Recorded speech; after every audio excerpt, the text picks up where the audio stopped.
bale of hay will break my fall nicely.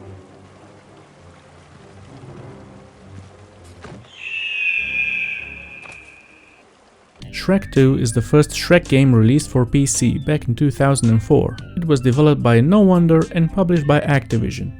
Activision used to pump out a lot of these licensed games back in the early 2000s, following up basically every movie that might interest a kid with a game. They had a lot of companies that developed these types of games, with very few of them actually surviving the eventual extinction of licensed games. Nowadays, licensed games are much rarer and usually made with AAA budgets, which doesn't necessarily make them good. In the early 2000s, they were games that made it into the bargain bin not long after they came out. They were made with much smaller budgets and with a much tighter deadline, just to be released around the time of the movie they were based on. Most of them were not bad, just painfully average. But they made for good trades at school. Just remember to always know the worth of your game. No Wonder is one of those companies that specialized in releasing licensed games, usually a few each year. They released a bunch of pretty good titles. Some of them we'll come back to. Today, we're talking about Ogres. Shrek 2 is a 3D platformer that loosely follows the story of the second movie.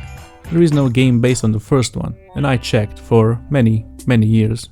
I say the game follows the story, but it's more of a bullet point presentation. It's no problem for me, as I know this movie more than I know myself. If you do not, you can still work on that.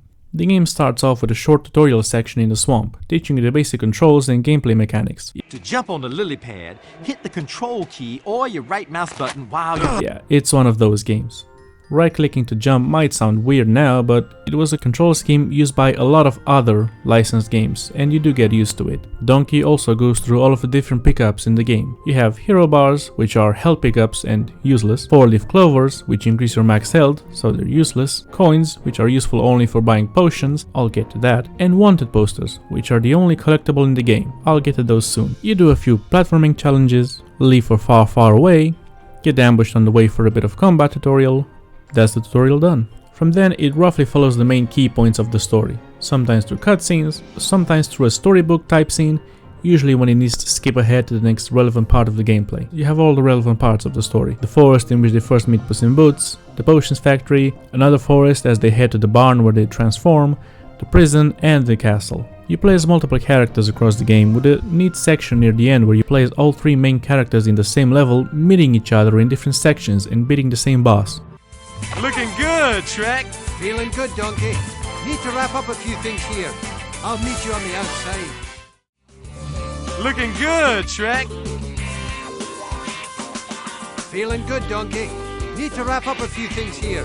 I'll meet you on the outside. Yeah, you said that in my level. And do we have to keep saying the same lines over and over? They look different, but they mostly play the same. They just have different animations and different hitboxes. In fact, excluding the tutorial, you only play as Shrek in his ogre form for about 2 sections of the game, and one of those sections isn't even that long. It's not a long game, and some sections definitely could have been expanded. Shrek's swamp is a really short segment, and the king's castle is only about 2 rooms, and they're just combat sections. Donkey and Puss don't do anything once you arrive at the castle, and that's a shame. Hey, I'm Roy, your save fairy. If you see me flying around, run up to me and I'll save your game. Really sparks your sense of wonder, don't it?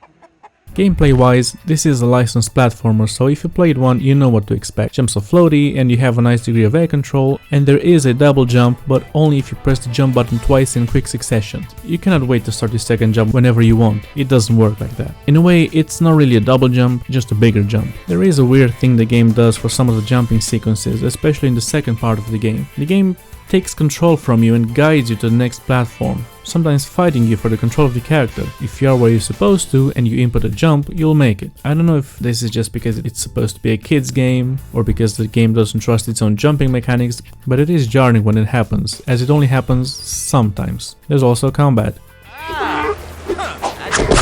You just punch. Okay, that's not true. You also kick, stick, or bigger stick. At one point you kick and punch, just bigger. It's just a one button affair. It's also a click. You can click a bunch of times for a combo, you can attack while running, and you can do a jump attack. This is the most entertaining choice. Some enemies get flattened, others are burrowed into the ground. It depends on the enemy. In fact, there is a lot of attention put into enemy animations and voice lines. You can see that especially when using potions. Let's talk about them. Come on over to FGM Potions and Notions for the finest in saucical paraphernalia. Introducing Frog Nog Supreme. Watch your enemies croak before your eyes. 40 weeks sleeping gas for a knockout of a knockout. May cause headache and limb loss. Or take their breath away with the repellent to repel all others. B.O. Noxious. It's my favorite part of the game. As I've said, you can find coins all around the world, and their only purpose is to buy potions. You can find these shops scattered around the world selling a variety of potions. Mechanically, they are essentially stuns. They stop the enemy from attacking you and open them up for an attack that usually one-shots them. That doesn't really matter since the combat is piss easy enough as it is. What matters are the effects. Some potions make it so that enemies lose sight of you so you can just run past them. Others render your enemies small so you can either stomp on them or just ignore them completely. The strength potion is probably the most useless one, but it's fun to see what changes to the player model, and the shrink yourself potion is the most useful one as it allows you to access secret areas. It's always best to have at least one available. The best ones are the stink, sleep and love potions. They're also stuns, but all enemies have unique animations for each one and unique voice lines depending on the character you're playing as. This is me using the love potion on a knight as Donkey. I love you too, man. Thou art divine.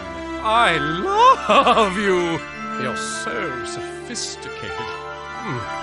What a fine-looking equine. Oh. And this is with Shrek. Don't be giving me any hugs now. Cometh and giveth me a hug. Wouldst thou be our leader?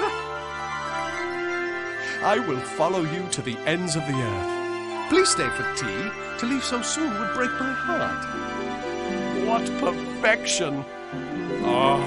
I think it's neat. It has the same appeal as using the dance weapon in Ratchet & Clank on all enemies. You can just buy frog potions and skip all encounters, but there is no fun in that. The potions don't work on bosses, but they're all extremely simple. Dodge a bit, attack when obviously telegraphed. This isn't the Nameless King, it's a fat guard that already lost to Donkey and Puss in Boots. The only exception is the final boss. It is very counterintuitive. You need to hit back the spells at her, but it only works sometimes and not on all spells. And then while she's stunned, you need to jump on this table if you're not stun locked by the wonky hitbox and throw food at her. For the longest time I didn't understand why I can only throw one bit of food at a time. It was barely hurting her. But then I remembered, you need to spam the attack button once you throw the first bit of food to actually do some real damage. It wasn't a hard fight, but it is extremely confusing. Oh, and there are also wanted posters you can find. Actually, I do have a gripe with them. Every 3 posters you find, you get sent to a bonus level where you can collect extra coins. The biggest reward you get is obviously by climbing the big bean sprout. Problem is that if you're collecting all of them in one playthrough, 3 of the 4 times you can come here, you'll come as Donkey.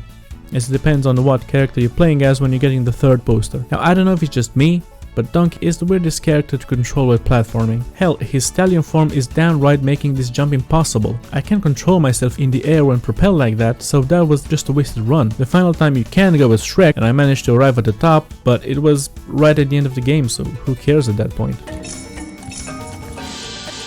Visually, the game is okay. The models look alright, though there seems to be something in their eyes. It looks like they have a contact lens stuck in the back of their eyes and are trying to get it out. The environments are visually varied and have a good use of lighting, but you'll be spending most of your time in linear corridors. You can also find a lot of gags or references to stories and fables all over the place. Some of them I don't get. There's also a surprising amount of variety in enemies.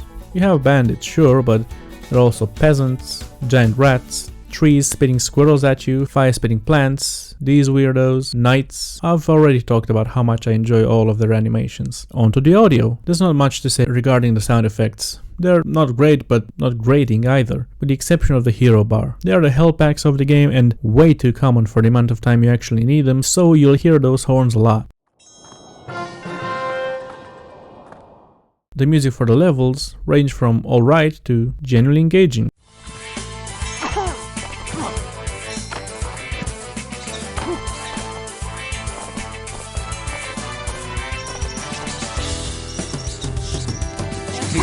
Always flapping in your face. It's great when it's not drowned by the playable character's quips. Donkey especially doesn't ever shut up, which I guess it's in character. With any luck, I'll come across those wanted posters. You know, legend has it as a reward for getting 3 of them. Aha! While we're on the subject, the voice acting is also all over the place. Sometimes Shrek just seems out of it. We just have that roadblock in the way. Could anything else go wrong today? Donkey is doing a decent impression of Eddie Murphy, I suppose. The enemies and supporting characters do an okay job, but for me the highlight is Puss. Not because he's doing anything particularly impressive. Excuse me, I am an Oscar. My name is Puss in Boots. But because he's the voice of all male Khajiit characters in Skyrim. It's fun to hear Jazargo complain about rats. It must be weird though, being typecast as voicing cats with a Mediterranean accent. So this is what the world looks like if you're a mouse. Overall, I'd say Shrek 2 is an artifact of its time, but it is worth a shot even now. It's a quick one, clocking in at about 4 to 5 hours, but there is some fun to be had. If you want to give it a try, the game is abandonware, so you can get it wherever you get your abandonware from. Maybe GOG will be able to pick it up at some point, who knows. The entire No Wonder catalog is abandonware, and that is a shame. It's why I think what GOG is doing with its preservation program is so important, and I hope it keeps ramping up. Thanks for watching. If you have a licensed game you remember enjoying back when they were a thing, leave a comment. Tell me about it. Please, I need the engagement. Just this once and I'll leave you alone.